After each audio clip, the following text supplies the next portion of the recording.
So hello and welcome to the Focus Friday Focus series with the KU Alumni Association, specifically the Student Alumni Network. My name is Paige Freeman and I use the pronouns she, her, hers, and I serve as the Director of Student Programs with the KU Alumni Association. But today I will be serving as the moderator for this session, presenting to you the Emerging Black Leaders panel discussion. But before we get started, I wanted to share a little bit more about what you all can expect from this session and a brief overview of what the Focus Friday Focus Series is. And so Focus Fridays is an initiative created for the Student Alumni Network, as well as our alumni database near and far, to provide to you all, current KU students and alumni members, a focus series that shares helpful information, opportunities for current and future Jayhawks, and resources from local and campus community organizations and departments here at KU. The Focus Friday series will continue to be offered virtually, and we will launch a different topic each month on the first and final Friday of every month. In 2021, the University of Kansas's Alumni Association's Black Alumni Network began a new tradition honoring young alumni for their professional achievements and community service. And so during this session today, we will hear from a few of these awardees and gain insight into their experiences as young Black professionals and leaders within their professional workplaces and large communities. So today, we are super excited, if you all cannot tell, to hear from the two of our inaugural Emerging Black Leader awardees. First is Michael Austin, who is a public sector economist and policy researcher and president of Knowledge and Decisions Economic Consulting, LLC. He previously directed fiscal policy for the Kansas Policy Institute and served as the chief economist, for two governors. Michael is a Kansas advisor to the U.S. Committee on Civil Rights and was recognized as an emerging poverty scholar by the American Enterprise Institute. Michael lives here in Lawrence, and he received his master's degree in economics in 2016. Second is Joshua Robinson, who is a senior associate and network manager at Living Cities, a New York City-based organization focused on closing the racial wealth gap in the United States. He also is an active member of the New York City Urban League Young Professionals and the Sigma Kappa Sigma chapter of Phi Beta Sigma Fraternity Incorporated.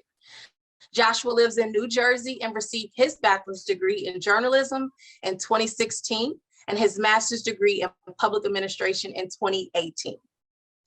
And so we've come up with a list of questions for you all here. So get excited so that you all can share a little bit more about who you are and why you are here. And most importantly, why you were picked to be an emerging leader. So let's get started. I will ask you all a series of questions and we can just take turns on who decides to answer. So to start us off, maybe Joshua, could you kick us off and tell us a little bit about how did KU help prepare you for your professional journey after college? Absolutely. Well, once again, thank you for this opportunity, Paige. I feel so grateful to be asked to do this. So I think when I think about my KU journey and how it developed me, I think it gave me language and a vernacular, right? I think a lot of times for Black people, we experience inequities and racism in our upbringing. And sometimes we don't always know how to name it, but we know that we felt it. So when I got to KU, it gave me language, it gave me a vernacular. So I was able to name and articulate what I had been through and also an analysis, right? So after I left KU, I worked to develop that racial equity analysis, and it's what I actually do professionally right now. I think also representation, right? I'm a proud Black queer man, and growing up in the Midwest, I didn't see a lot of representation, right? Now, I knew folks that may have been Black and queer, but they always didn't have the support to be themselves, right? So when I got to KU, I met folks who are proud to be Black, proud to be queer, and it was important for me to be able to see that from a visible standpoint, right? For me to know what was possible in my life. And when I was at KU, I wasn't quite, comfortable being myself, but now I'm full, I'm liberated, and I'm proud to be who I am. And then lastly, it really pushed a desire for me to want to build community for Black folks, right? When I reflect on, my time in high school, my time in college, and even post-college, I've always done work organizing that was centered in Blackness, right? And I'm proud of that, right?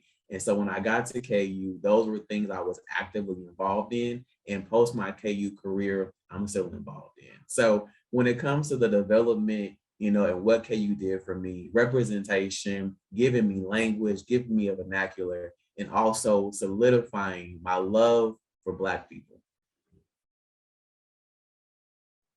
Thank you for sharing. What about you, Michael? Well, I would say, when I was at KU, I was very fortunate to have, just amazing mentors.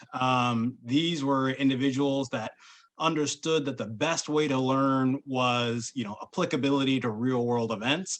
And so when I went to school in economics, the lessons I had, they would delve into current events, recent phenomena, real world applications. As an example, I remember my professor in labor economics, gave me sound advice when I was talking about forecasting unemployment rates.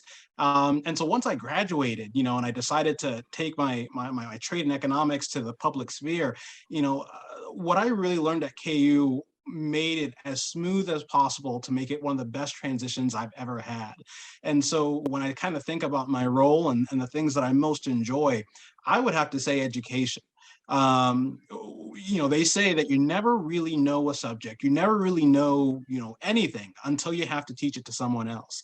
And so one of the most important things I've learned is that, while I can number crunch all day, or I can wax poetic about the economic challenges that many Americans face, it doesn't really do any good if I can't communicate it to, the average Joe or Jane out there and give them solutions that can actually make their life better. So KU really helped by breaking down, the complex world that we live in, and then giving me the skills and abilities to make sure that I can communicate that to the next generation or to the family and business out there. Because, by doing that, I know, that's my role and that's what I'm supposed to do. And KU most certainly helped me in that path. Most definitely. You all both, I heard a theme of representation and this idea of reaching forward while also reaching backward, as you all have also matriculated throughout your career. And Michael, you brought up a really good point. So joy. So you talked a little bit about what were the things you enjoyed about your job. And I think it's a good segue for our next question. So when you think about your professional accomplishments, we know that being an emerging leader is a huge accomplishment. But if you all could tell me what has been your most proudest moment and why that you want to share with us? Sure thing. So in one of my roles, I think, as you said, I was chief economist for 2 governors.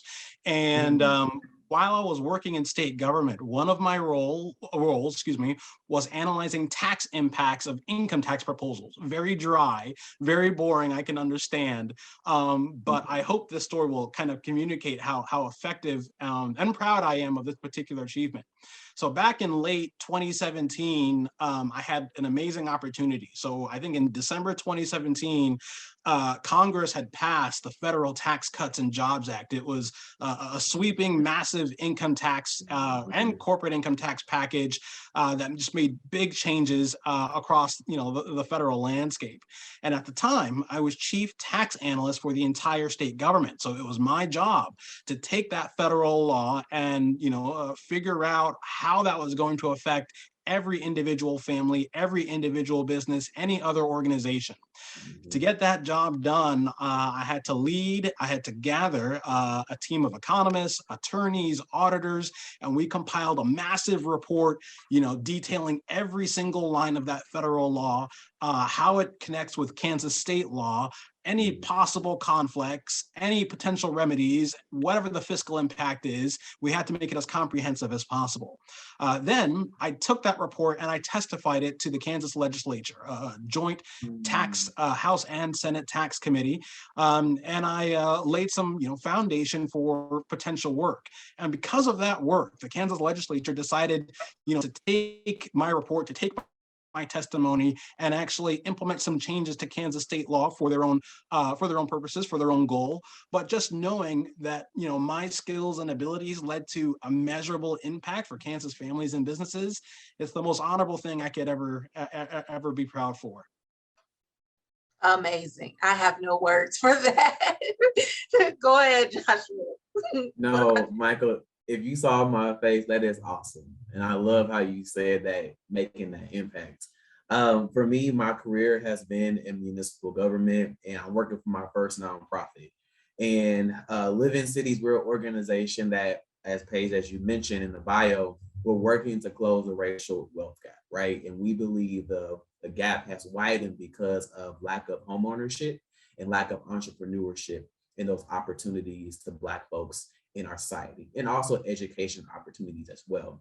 And then also we work with public sector gatekeepers to help them to be able to change their hearts and be able to have a racial equity analysis as they're developing policy practices and procedures, right? So this is something that I've always wanted to do, right? And the great thing about this job is that I'm able to bring in my lived experience, right? Being Black, being queer, and also coming from a disadvantaged background, right?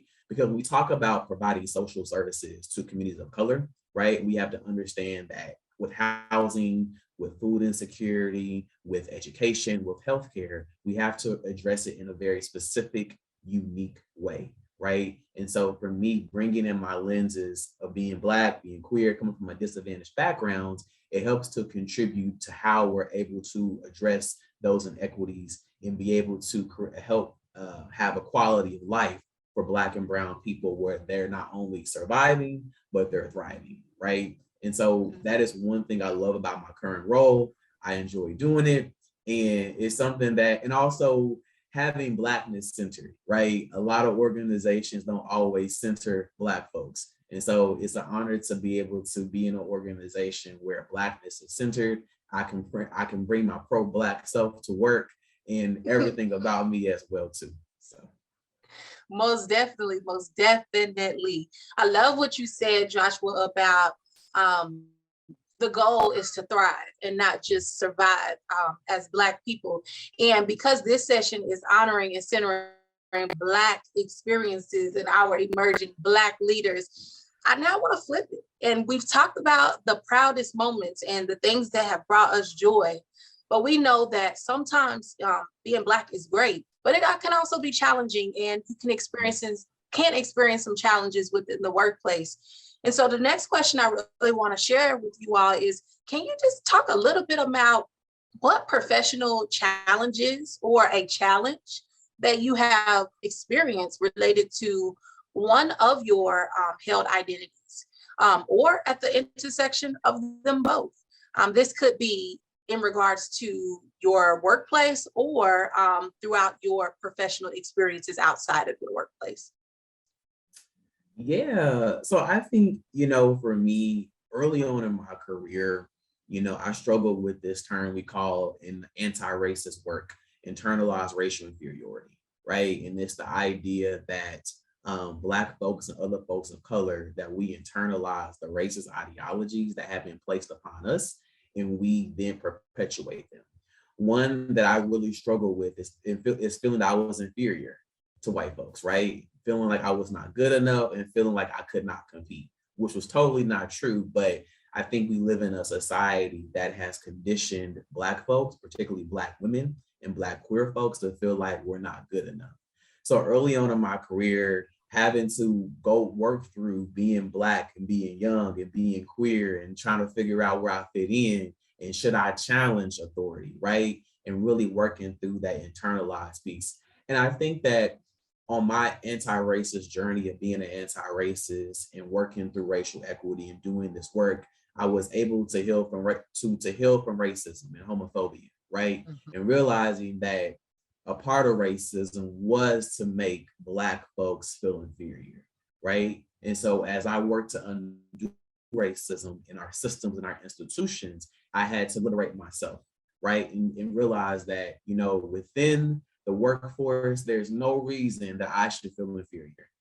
I am talented, I'm capable, I am competent, I'm a hard worker. And so I really had to understand that it was about me stepping into my power, stepping into my self-worth, and understanding that I can do this, right? So when we talk about those professional challenges, it was one of the things where I had to overcome the ideology of internalized racial inferiority and also imposter syndrome. And one of the causes of imposter syndrome is anti-idea. Because you're Black, there has to be some other reason besides that you're talented that you're here, right? And some internalize that.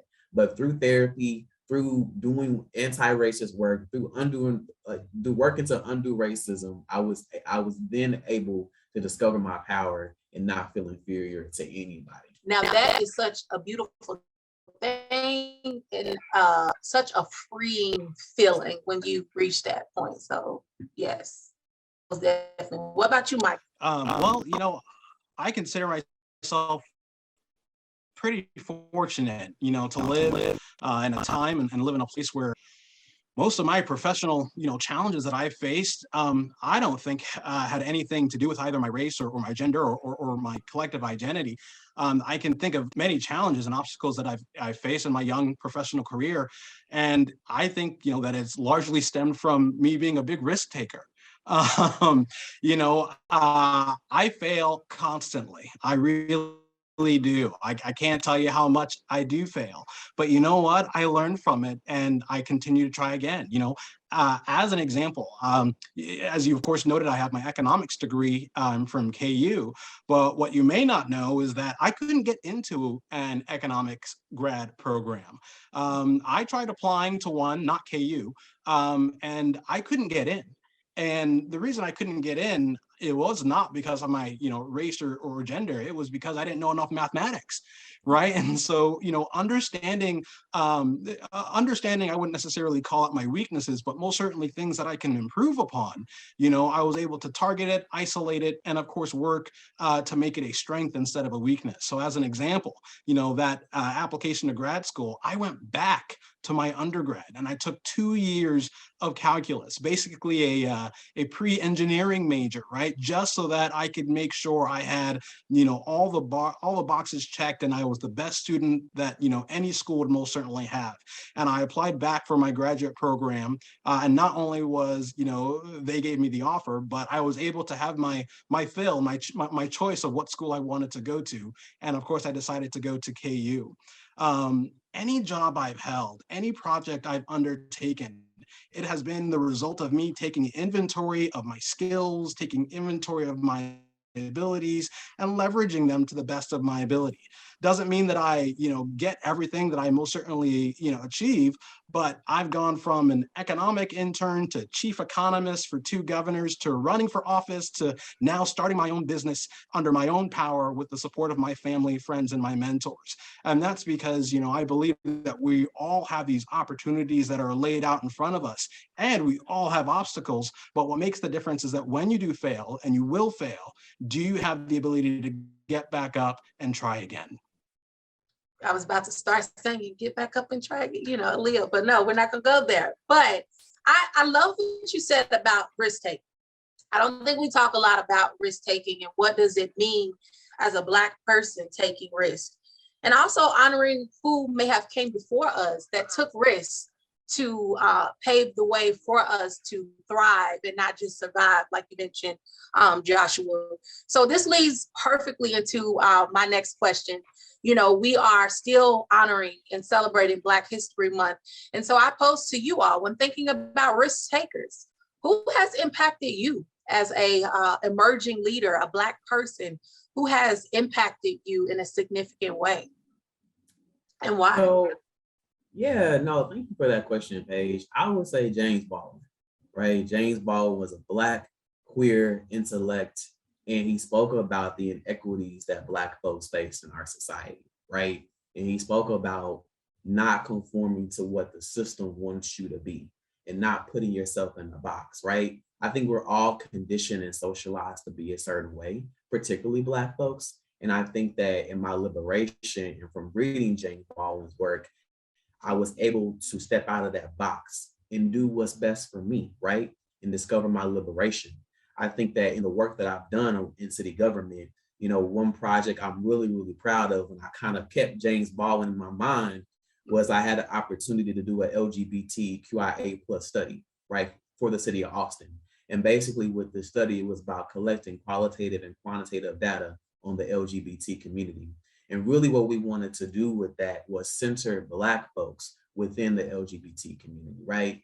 Because when we look at health disparities, when we look at economic opportunity, when we look at health outcomes, and also food insecurity, anything like that, Black queer folks are going to be the ones suffering the most, right? So we have to center the people who are directly impacted by the system, because when we center the folks who are directly impacted, which are Black people, then everybody will benefit, right? In the ideologies of racial equity. So when we talk about, who I'm honoring for Black History Month, which is many, many people, James Baldwin comes to my mind as somebody who helps to help me to remember my power, step into my power, and to live my life authentically, no matter what.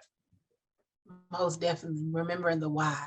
Sometimes, and most of the time, it's greater than us, bigger than us. Absolutely. What about you, Michael? I think one of the biggest, professionals, and I'm going to tell you this in advance, I may not answer this question. And if I don't, let me know, and I'll get back to it, and I'll be more direct. But I think one of the biggest impacts I've had, on my life is my family. My heritage comes from, the Caribbean, and my ancestors are replete, just filled with different family members that overcame handicaps and opposition, just because they had a strong devotion, to their family, their education, to the Lord, to having an entrepreneurial mindset. You remember, Joshua, you talked about entrepreneurship and how most certainly important that is. For example, the earliest ancestor I have, or should I say I can record, he uprooted his family and left the Caribbean to Panama so that he could work on the Panama Canal for the US government. And then his wife, with that entrepreneurial mindset, turned her home into a laundry service and a grocery, right, for the local canal workers. By doing this, their children was able to travel the world for a good education and found fantastic careers just, tied to their resourcefulness and what, their parents had laid out for them. And so that type of entrepreneurial resourcefulness in their blood today, my aunts, my uncles, my cousins are doctors, they're professors, they're great businessmen. To me, it didn't necessarily matter, right, if there was a particular Black, idol for my professional career, because I had generations of those who had already achieved with individual effort, with resourcefulness in my blood, right? And that's all the motivation I think I would have ever have needed. And so, going through grad program, not really seeing many people, who look like me, or going into the professional workspace, not seeing many people like me, that could have brought me down. But instead, I was comforted knowing that I stood, on the shoulders of giants, which were my family, right, who did all these things before me. And I could look to my side and know that I could achieve the very best things just like they did. But if you want an actual, role model, famous person, so to speak, I would have to say Thomas Sowell. He's an economist, and I think he's one of the greatest social theorists in modern history. He's a great descendant of free market ideals and classical liberal scholars. And what I love most about him is not just that he's a great thinker, but he has that uncanny ability to take the world's problems, distill them into its very purest forms, provide you a straightforward solution, and he'll do that all in one sentence. And so, I hope at some point in my career, I am able to develop just a sliver of his extraordinary genius at some point in my life. And also, you didn't even have to mention this prominent Black figure, because family, let alone, I think we don't speak enough about that too, of how our biggest supporters, our biggest motivators, our individuals who see you go from big to small are your families, and how that's just as important to gain that support and motivation from those in your own backyard. So thanks for sharing that, most definitely. So my last question for you all is for those aspiring, so students and maybe some young alumni members as well, who are aspiring to be leaders. What's one piece of advice you want to leave with us before we wrap up for today? One piece of advice. Sure, I'll go first. Matthew chapter 20, verse 26. But among you, it will be different. Whoever wants to be a leader among you must be a servant. If you want to lead, you must serve. Serve your followers. That means be humble, be attentive, sacrifice yourself for others, and not before too long, you'll notice you'll gain the respect that is inherent in all good leaders throughout history. When we talk about leadership, it is very easy to become self-centered about it, but that's not where, the good book tells us that's not how good leaders are born. Good leaders are born by giving to others, by using their skills and abilities to help people first and foremost, because that's the highest destiny of any individual, right, is to serve rather than to rule. And so I think if you want to lead, you got to use your skills, your talents, your opportunities to help and educate those around you. Wow, servant leadership. That was a word. Go ahead, Joshua. Absolutely. I would say that, to inspiring leaders, understand that fear is going to come, and that as a human being, we all experience fear at one point of our life, and I still experience it.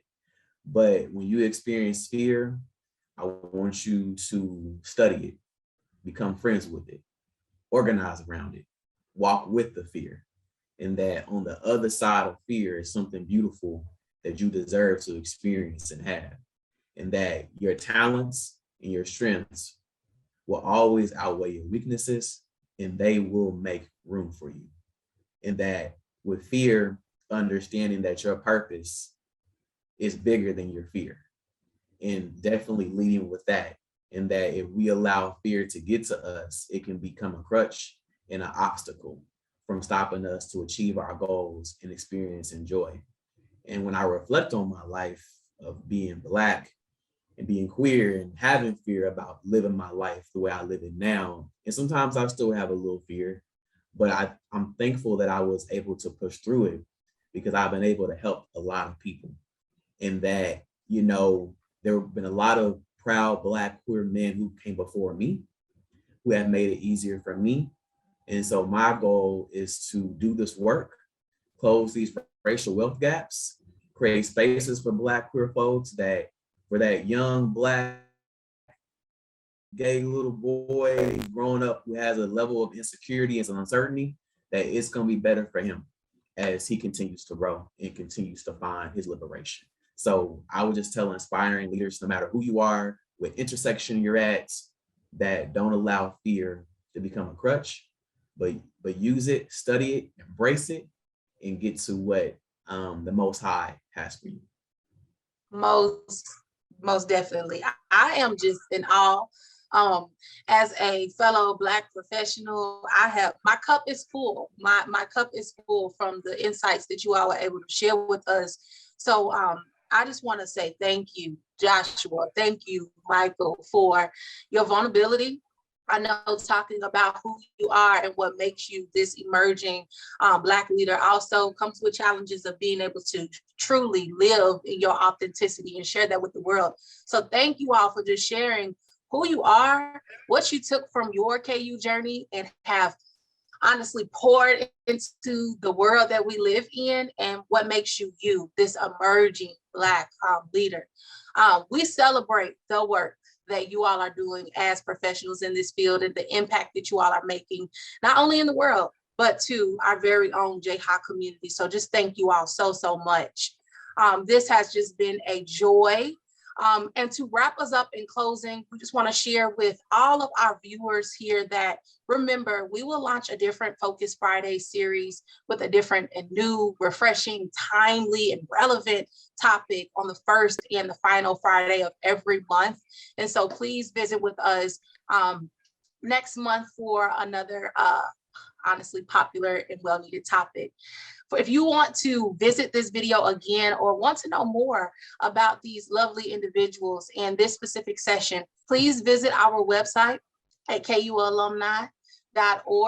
That is where you can find more details regarding this. And if you all have any questions regarding the Focus Friday series, please do not hesitate to outreach or call the KU Alumni Association at kualumni@kualumni.org.